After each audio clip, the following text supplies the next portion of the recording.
मैंने तो चश्मा लगा के खूब देखा। अरे बैठिए, आवाज नहीं कि कहीं तो बजट के अंदर राजस्थान का नाम आ जाए। अरे ये काम मेरा है, सवेरे भी आपको टोका था, लेकिन ये मेरा काम है। लेकिन राजस्थान का नाम आने की बजाय जिन लोगों को कहते थे पीठ में छुरा भोंकने वाले हैं, पलटू चाचा हैं, उनको पूरे देश का जो पैसा है वो देश का बजट नहीं होके सरकार बचाने वाला बजट आप लोगों ने कर दिया। जहां बिहार में 12 सांसद हैं जेडीयू के, उनसे तो ज्यादा ही राजस्थान की जनता ने आपको दिए हैं।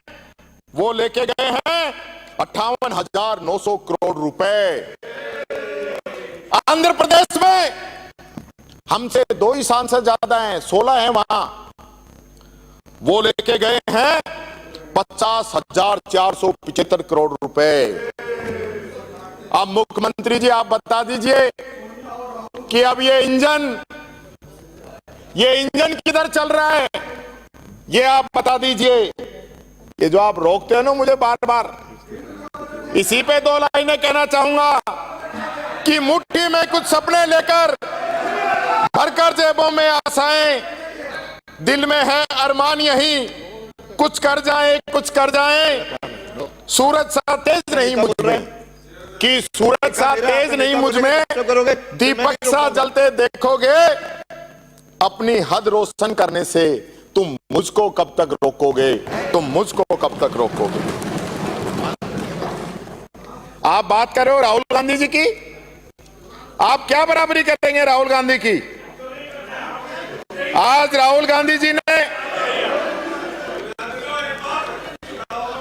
इस देश के आजादी से पहले के सबसे अमीरों की गिनती में शुमार मोतीलाल नेहरू, उनके बेटे पंडित जवाहरलाल नेहरू, जिन्होंने अपनी पूरी जिंदगी, पूरे ऐशो आराम, पूरी अपनी देश के लिए अपनी जमीन जायदाद सब उन्होंने देश के नाम कर दी।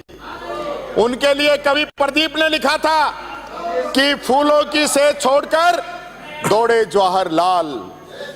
आज जो बात करते हैं देश के टुकड़े करने की, आप लोगों को यह सोचना पड़ेगा कि राहुल गांधी जी के पिता स्वर्गीय राजीव गांधी जी, जिनको बम से उड़ा दिया गया, देश के लिए शहीद हो गए, उनको टुकड़ों से ही उनकी पहचान हुई, ऐसे राजीव गांधी जी थे। इंदिरा गांधी 36 गोलियां लगी उनके, देश के लिए शहीद हो गई, आतंकवाद का खात्मा किया, उनके लिए आप ऐसी बात कहते हैं।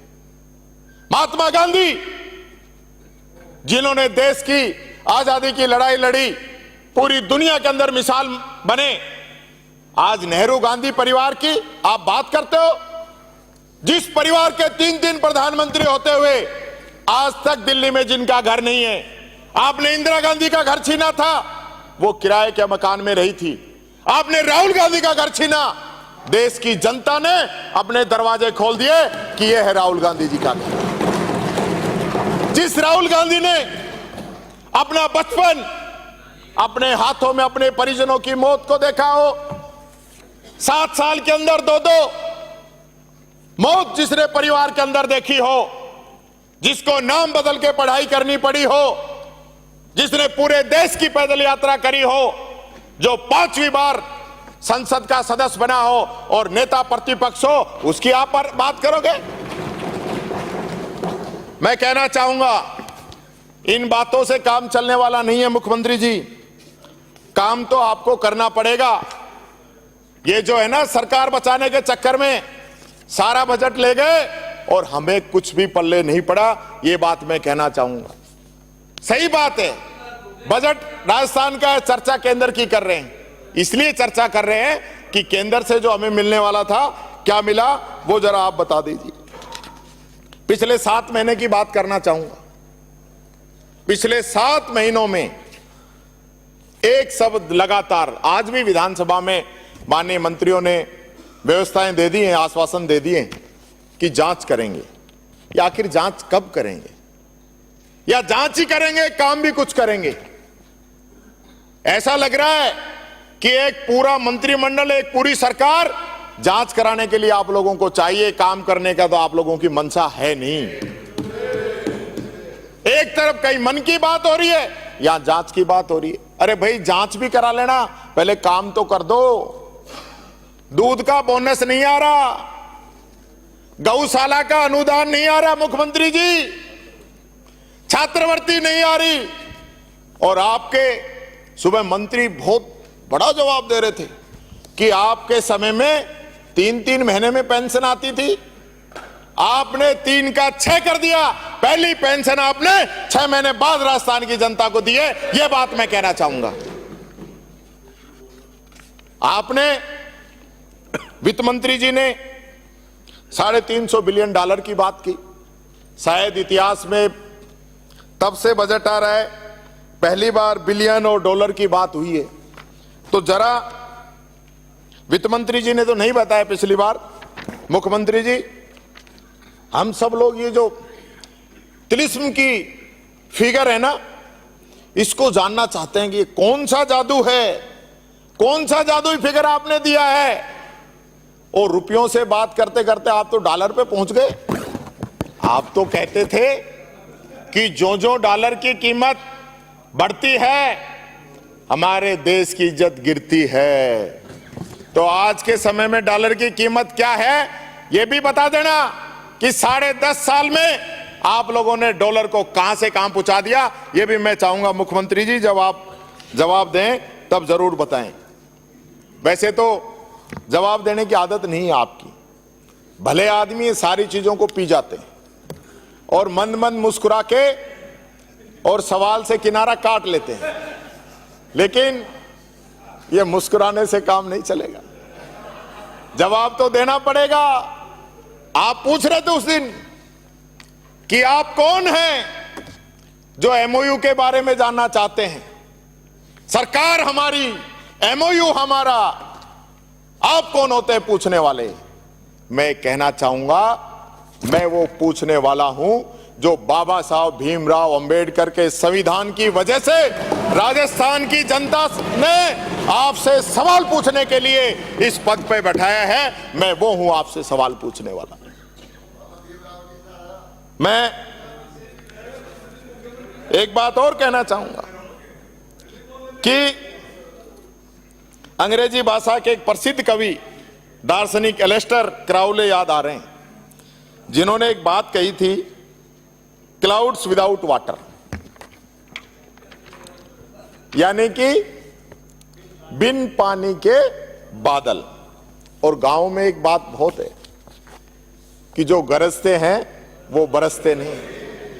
मुख्यमंत्री जी, आप पौने तीन घंटे तक गरजे, लेकिन एक भी बूंद राजस्थान की जनता को इन 7 महीने में नहीं दिला पाए। इस सरकार के पास कोई विजन नहीं है, सिर्फ मंत्री नहीं है, कृषि मंत्री नहीं है, थोथी घोषणाएं कराने से कोई फायदा मिलने वाला नहीं। मैं फिर आता हूं वापस ईआरसीपी पे। 9600 करोड़ की जो बात हुई, कई सदस्यों ने भी बार बार जानकारी चाहिए। मैं पूछना चाहता हूं, आपके बजट में 1 रुपए भी अब तक ईआरसीपी पे खर्च किया हो तो बता देना, और इसरदा नवनेरा बांध किसने बनाया है यह भी आप बता देना। यह मैं आपसे पूछना चाहूंगा।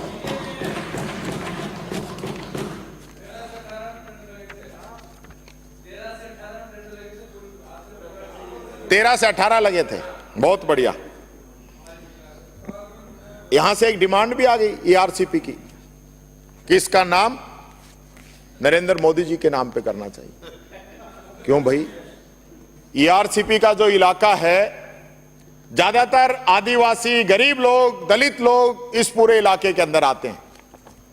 आप हमारे राष्ट्रपति जी के नाम से, द्रौपदी मुर्मू जी के नाम से क्यों नहीं बनाना चाहते इसका नाम? मैं प्रस्ताव करता हूं कि उनके नाम से इस योजना का नाम किया जाए, क्योंकि ईआरसीपी जो योजना है वो वसुंधरा जी ने बनाई थी, उनका नाम तो रखना नहीं चाहोगे। सेकंड ऑप्शन में यह भी देता हूं कि आप राष्ट्रपति जी के नाम से नहीं रखना चाहें तो आप वसुंधरा जी के नाम से भी इस योजना का नाम रख ले। तो मैं ये कहना चाहूंगा,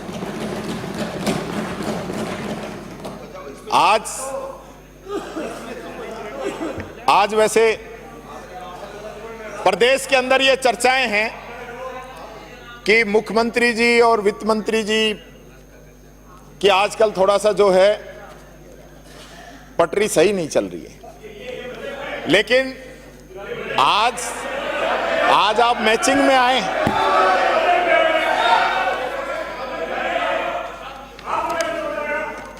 अभी बताऊंगा तो बोलने दोगा तभी तो। अरे आप तो बोले संसदीय मंत्री बोल रहे। झुक झुक कर सीधा खड़ा हुआ, अब फिर झुकने का शौक नहीं, अपने ही हाथों से रचा स्वयं को, तुमसे मिटने का खौफ नहीं। तुम हालातों की भट्टी में जब जब भी मुझको झोंकोगे, तब तब कर सोना बनूंगा मैं। तुम मुझको कब तक रोकोगे, तुम मुझको कब तक रोकोगे। रोकने योग्य को रोका जाता है, अरोकने योग्य को रोका ही नहीं जाता है। ये आप कह रहे हो, ये हटा देना इनके अध्यक्ष जी, ये जो बोल रहे हैं। अभी आपके वन वे सिस्टम है, अभी मामला दिल्ली से ही चल रहा है। दिल्ली से पर्ची आ जाती है और वही पर्ची यहां पे पढ़ दी जाती है, और लगातार जो है प्रदेश के जो हालात बन रहे हैं, माननीय मुख्यमंत्री जी, मैंने उस दिन कहा था कि आपके सामने 3 चुनौतियां आई।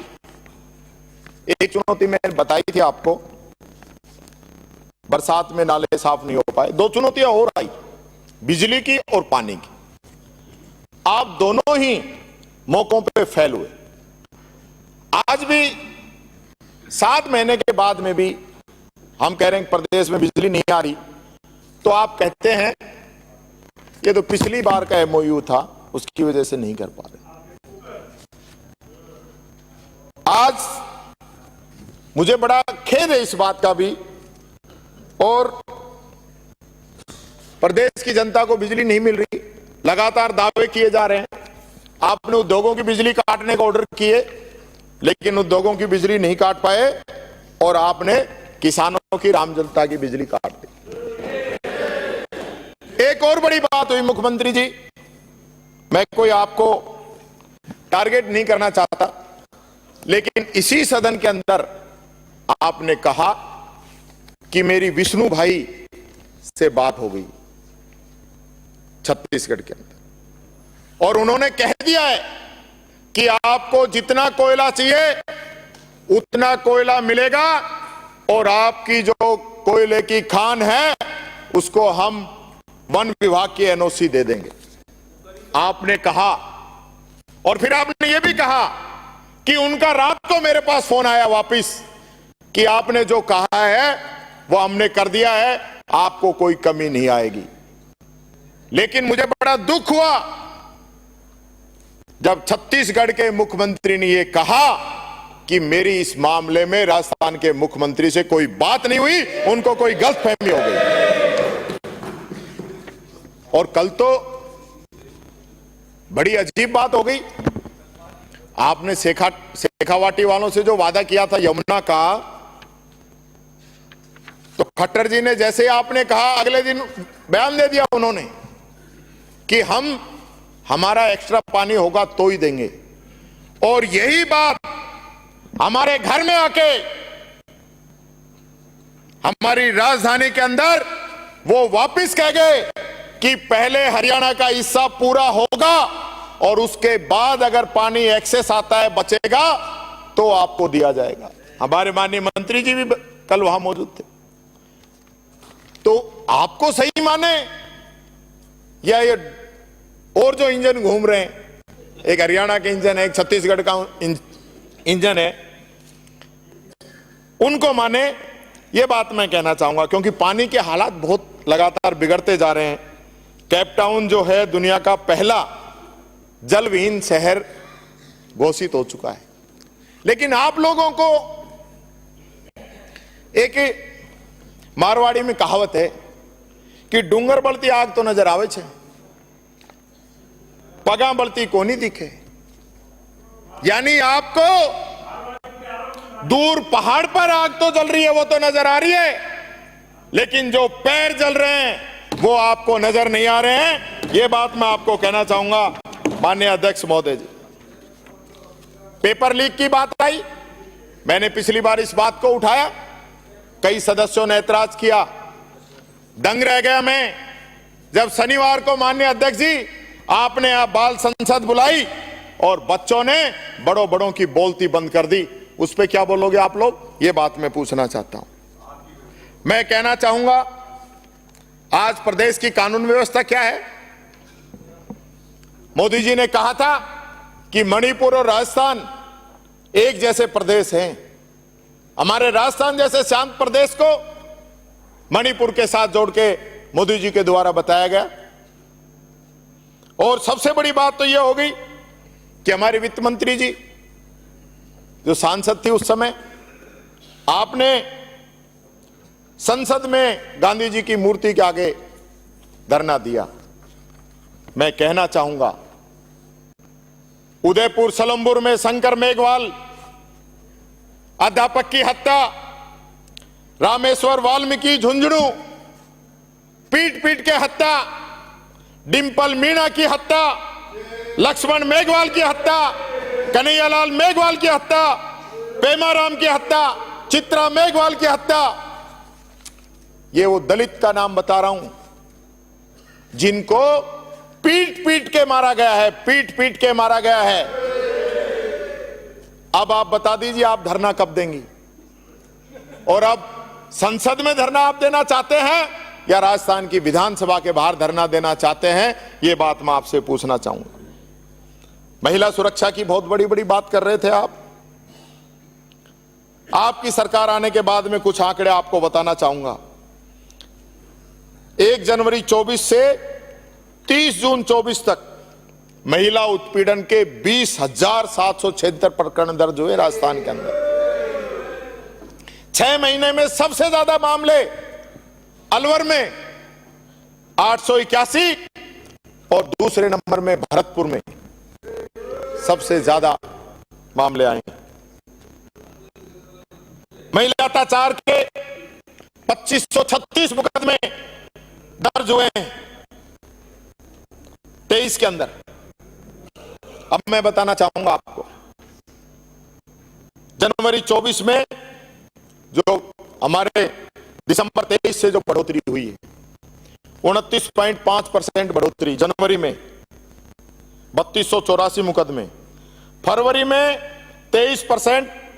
23.5% बढ़ोतरी 3083 मुकदमे, मार्च में 21% बढ़ोतरी 3071 मुकदमे, अप्रैल में 12.8 बढ़ोतरी 2861 मुकदमे, और मई में तो रिकॉर्ड ही टूट गया 61.19% बढ़ोतरी 4088 मुकदमे, और जून के अंदर तो 72% बढ़ोतरी के साथ 4364 मुकदमे सिर्फ महिला अपराध के दर्ज हुए। महिला अपराध की बात करते हो आप, यह है महिला सुरक्षा। और सरकार के पहले 7 महीनों में 3995 मुकदमे रेप के, नाबालिगों के रेप के 902 मुकदमे और रेप और हत्या के 19 मुकदमे दर्ज हुए। मुख्यमंत्री जी, कहां गए वो लोग जो राजस्थान को रेपिस्तान बताते थे? आज एक शब्द नहीं उनके मुंह के अंदर, जबान नहीं निकलती उनकी कि राजस्थान के अंदर आज कानून व्यवस्था क्या हो रही है। मैं पूछना चाहता हूं, ये कौन सा राजनीति का चश्मा है जो कांग्रेस राज में अपराध दिखते हैं और बीजेपी का राज आते ही सब साफ हो जाता है। रोज 109 महिलाओं के साथ अपराध आपके राज में हो रहे हैं। 19 महिलाओं और बच्चियों के साथ दुष्कर्म हो रहे हैं। माननीय उप मुख्यमंत्री जी, पिछली बार मुख्यमंत्री जी कह रहे थे कि हमारी महिला उप मुख्यमंत्री है। आप कब इनके पक्ष में आप बैठेंगे, ये बात मैं आपसे कहना चाहूंगा। और कानून व्यवस्था, आप तो गिरिराज जी के भगत हैं और हमारा नेता शिव भोले का भगत है। सावन का महीना है, दूसरा सोमवार है और आज के दिन इस प्रदेश के अंदर कावड़ियों को पुलिस के द्वारा, होमगार्ड के द्वारा पीटा जा रहा है। सांबर थाने के अंदर आपने एक कांस्टेबल को हटा के इतिश्री कर ली। धार्मिकता का राग अलापते हो आप। और कावड़ियों को जिस प्रकार से पीटा गया है, वहां थानेदार, डीएसपी, पूरा थाना आपका सस्पेंड होना चाहिए। झुंझुनू के अंदर आपके होमगार्ड कावड़ियों को पीट रहे हैं। ये आपकी सरकार है? ये कानून का इकबाल है? ये मैं आप लोगों से पूछना चाहता हूं। 7 महीने में 958 निर्दोष लोगों की हत्या, 79 डकैती, 1179 लूट और 6866 अपहरण की गंभीर घटनाओं के मुकदमे दर्ज हुए। इनका जवाब दे देना, वो कहां था आपका कौन सा मिशन जब 10,000 लोग आपने पकड़े थे कानून व्यवस्था सुधारने के लिए? तो क्या स्थिति है, जरा आज मेरे को आप इसका जवाब दे देना।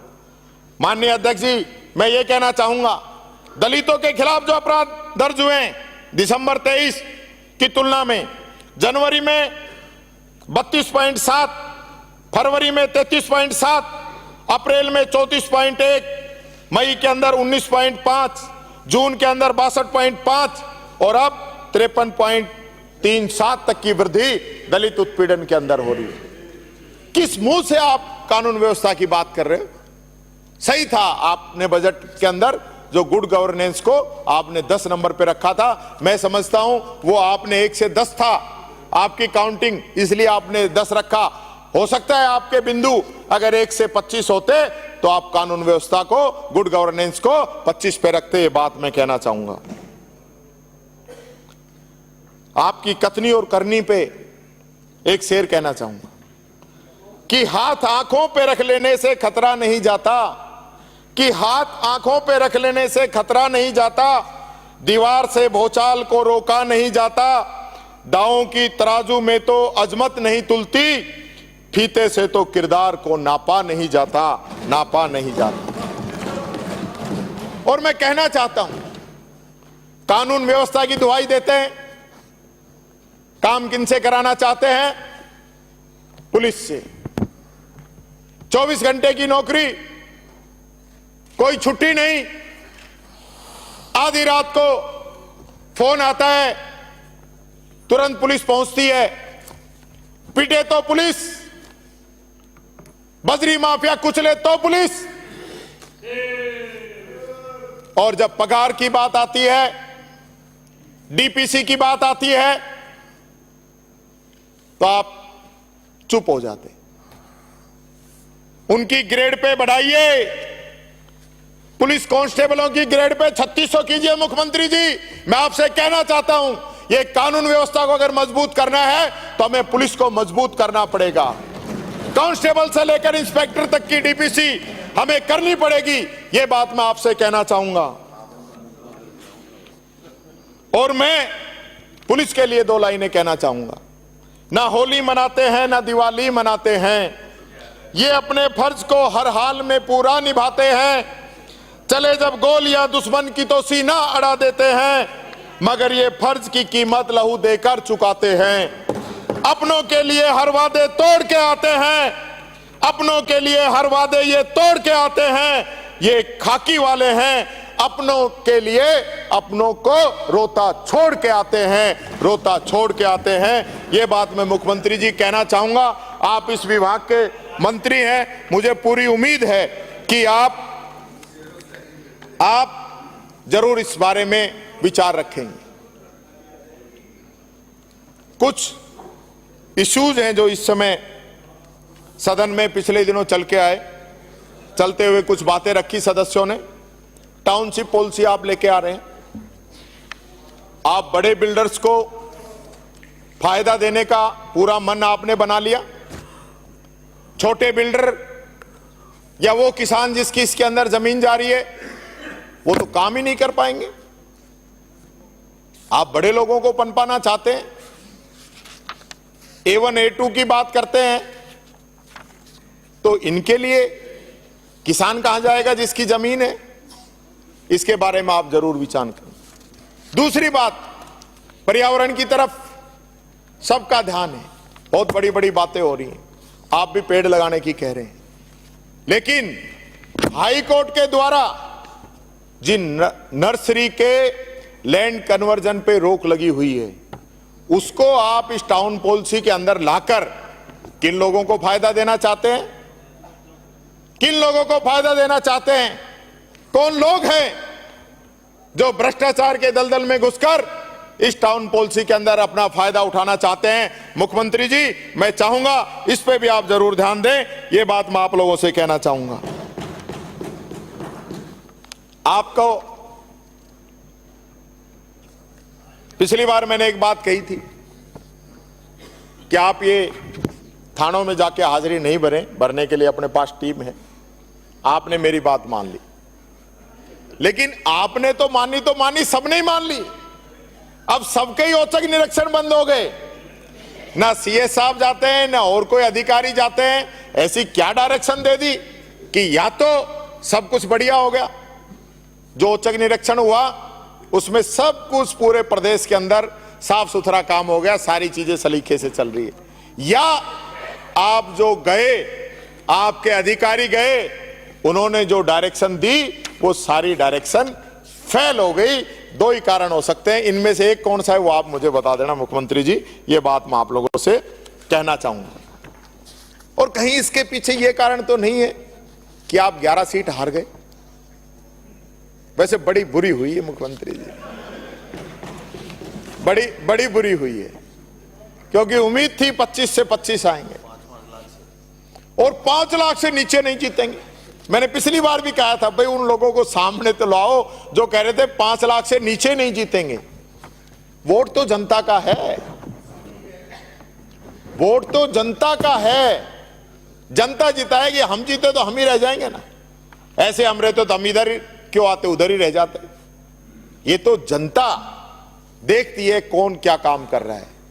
आपका जो सरकार का इकबाल था, जो शुरू के 3-4 महीने के अंदर जो रहना चाहिए था, वो नहीं रह पाया। आपके मंत्रियों की परफॉर्मेंस, आपकी योजनाएं, आपकी मॉनिटरिंग, इसको सरकार को जनता ने 0 नंबर दिए, ये बात मैं कहना चाहूंगा। और यहां मेरे को जवाब देने से कोई फर्क नहीं पड़ता। अभी 5 उपचुनाव हो रहे हैं, तैयार है काम। राजस्थान की जनता तैयार बैठी है। और सबसे महत्वपूर्ण बात मुख्यमंत्री जी, हम संविधान को कई बार आपको कहते हैं संविधान कमजोर कर रहे हैं। संविधान ऐसे थोड़ी कमजोर होता है कि भाई आप उसको एकदम ही हटा रहे हैं, लेकिन संविधान के अंदर जो नियम हैं, जो व्यवस्थाएं हैं, जो हम सब लोगों को जिसके दायरे में रह के काम करना है, संविधान में कहा गया है कि पंचायतों के चुनाव 6 महीने में कराने पड़ेंगे। अब इससे बड़ा उदाहरण मैं आपको क्या दूं कि भरतपुर में ही जिला प्रमुख का पद 6 महीने से ज्यादा समय से खाली है। उप जिला प्रमुख को भी चार्ज नहीं दिया। भादरा के अंदर पार्षद वोट डालने पहुंच गए, चुनाव अधिकारी गायब हो गया, पता चला कि वो गंभीर बीमार है। और आज 1.5 महीने के अंदर कौन सी बीमारी थी, कहां इलाज हुआ, सरकार ने मेडिकल कराया नहीं कराया, कोई पता नहीं। और पहली बार ऐसा हो रहा है मुख्यमंत्री जी, बुरा मत मानना, जब विधानसभा चलती है ना तो पूरे प्रदेश की जनता को तो उम्मीद जग जाती है और अधिकारी कर्मचारियों के पैर कांपने लग जाते हैं कि हमारा मामला विधानसभा के अंदर उठ गया और हमने गड़बड़ी की है तो हमारी खैर नहीं। लेकिन मुझे बड़ा दुख है, ऐसे मामले चाहे अखबार में आ जाए, चाहे टीवी पे आ जाए, चाहे विधानसभा में उठ जाए, सैकड़ों मामले ऐसे हैं जो इस राजस्थान की विधानसभा के अंदर उठे और उस पर सरकार ने कोई एक्शन नहीं लिया। यह बात मैं कहना चाहता हूं। अगर यही सुनवाई नहीं होगी, इस सबसे बड़ी अदालत में हम अपनी कोई बात कहें और उसके बाद सरकार एक्शन नहीं ले, यहां तो एक शब्द बोलना ही मैं समझता हूं पर्याप्त होता था। लेकिन ये नई परिपाटी जो शुरू हो रही है ना, कोई भय नहीं, मंत्री जो मर्जी जवाब दे रहे हैं। और मैं एक बात और कहना चाहूंगा, आप इन मंत्रियों के आश्वासन भी निकाल लेना, नहीं ये भी इतिहास बनेगा कि एक सत्र के अंदर कितने मंत्रियों ने कितने आश्वासन दिए और उस पे कितनों पे काम हुआ। इस विधानसभा की गरिमा का भी हमें ध्यान रखना है। कोई एसओजी की कर देता है यहां घोषणा, कोई एसआईटी घोषित कर देता है, कोई 1 महीने में कार्रवाई करने कह देता है, कोई 72 घंटे में कर देता है, जो मर्जी जो कह रहे हैं। कम से कम यहां जो भी शब्द बोले वो एक मर्यादा के अंदर, एक अपनी सीमा के अंदर, कि हमारी ये काम करने की शक्ति है, मैं उसके लिए एंटाइटल हूं या नहीं हूं। अब यहां मंत्री घोषणा कर रहे हैं, डिपार्टमेंट आपके पास है, आपसे पूछा ही नहीं, अनुमति तो आप दोगे। कम से कम ये भी कह दें कि गंभीर मसला है, मेरी इच्छा है इसकी जांच होनी चाहिए, मैं विभागीय कार्रवाई करके बात करके आपको बताऊं। और किरोड़ी जी का वहीं आ रहा हूं, यानी कि सरकार का मंत्री इस्तीफा दे दिया, आपने इस्तीफा मंजूर नहीं किया। आज की तारीख में वो व्यक्ति मंत्री है, मंत्री होके किसी अधिकारी के पास वो व्यक्ति जाता है तो मंत्री नहीं जा रहा, राजस्थान सरकार जा रही है। राजस्थान सरकार एक कर्मचारी के, एक अधिकारी के दरवाजे पे जाके खड़ी हो गई। क्या प्रोटोकॉल है आप बता देना, या आपके पुराने साथी ये बता देंगे। बोलूंगा, फाइनेंस पे भी बोलूंगा। कृपलानी जी,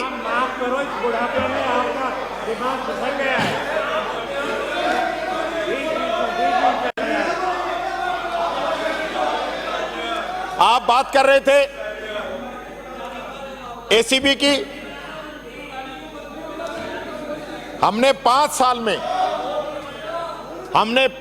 में 1972 भ्रष्टाचारियों के खिलाफ अभियोजन की स्वीकृति दी 5 साल के अंदर, और आपने 7 महीने में मंत्री जी ने जवाब दिया था 11 अभियोजन की स्वीकृति दी।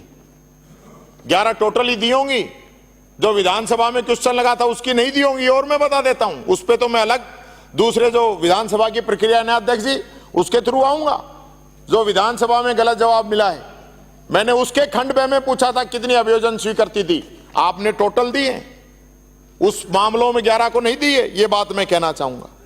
आप जीरो टॉलरेंस की बात करते हैं। दौसा एसपी को मनीष अग्रवाल जो थे